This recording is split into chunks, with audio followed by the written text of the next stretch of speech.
தொடங்கப்பட்டது. புதிதாகவே தமிழ் மொழிக்கு என்ற ஒரு பெரிய மரபு இருக்கிறது.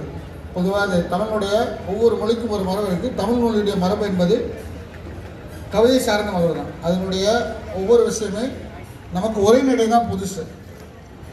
அந்த வகையில் தமிழனுடைய தொன்மையை பறைசாற்றக்கூடிய ஒரு சிறப்பான அம்சம் என்னன்னா தமிழுடைய கவிதை மரபு தான். அதை நம்முடைய 10 பாட்டு 8 15 கணக்கு மற்றும் சங்க நூல்கள் மூலமாக நாம் அறிய முடியும்.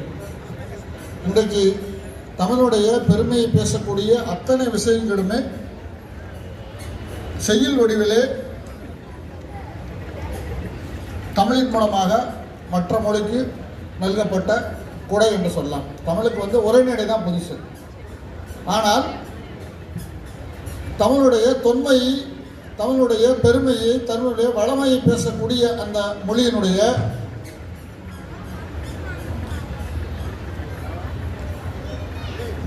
கவிதையை பற்றி மக்களுக்கு போதுமான பரிச்சயம் இருக்கிறதா என்றால் அது நிச்சயமாக கேள்விக்குறிதான். பொதுவாக உங்களுக்கு தெரிஞ்சு தமிழில் போய் யார்கிட்ட போய் உங்களுக்கு தெரிஞ்ச கவிஞர் பேரை சொல்லுங்கன்னு சொன்னால் நிச்சயமாக இங்கே இருக்க 14 பேர்த்தில் ஒருத்தர் கூட சொல்ல மாட்டாங்க. அல்லது நாங்கள் வாசிக்கக்கூடிய இந்த 100 பேர்த்தில் ஒருத்தர் கூட சொல்ல மாட்டாங்க. ஆனால் இவர்கள் தான் தமிழுடைய செழுமையை, வளமையை, அதனுடைய தொன்மையை உலகுக்கு பறைசாற்றக்கூடிய தமிழ் கவிஞர்கள்.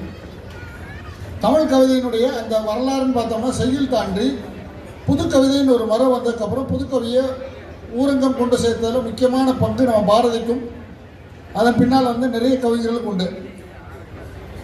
நாம் கவிஞர் சொன்னால் நமக்கு இருக்கக்கூடிய விஷயங்கள்னா நமக்கு அந்த கவிதை இருக்கக்கூடிய கவியரங்களே சத்தமாக 2 தடவை பேசக்கூடிய அந்த கவிதையை ஒரு சர்க்கஸ் மாய் பண்ணக்கூடிய அந்த விஷயம்தான் கவிதையின் போய் சேருது. அந்த கவிதை தமிழை கொண்டு உலகத்தில் இருக்கக்கூடிய மற்ற மொழியோடு நம்ம சேர்க்குமா என்றால் அவர்களுக்கு எந்த இடமும் இல்லை. ஆனால் உலகில் இருக்கக்கூடிய ஆகச்சிறந்த கவிஞர்களை விஞ்சக்கூடிய அற்புதமான கவிதை எழுதக்கூடிய கவிதை மரபு நமக்கு ஒன்று இருந்து நாம் பெருமிழையோ அல்லது நகுலனையோ அல்லது ஆத்மாநாமையோ அல்லது ஞானக்கூத்தரையோ அல்லது பசுவையாவையோ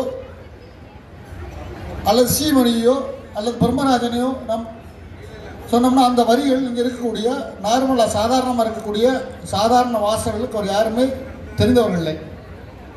அவர்களை நாம் சொல்லும்போது நவீன கவிதை மரபு அப்படின்னு சொல்கிறதை காட்டிலும் இந்த நவீன கவிதையை மக்களிடம் கொண்டு சென்றால் என்கின்ற ஒரு பரிச்சார்த்த நிலையத்தில் 2006 மதுரை புத்தக கண்காட்சியிலே கவிதை வாசிப்பு என்கின்ற ஒரு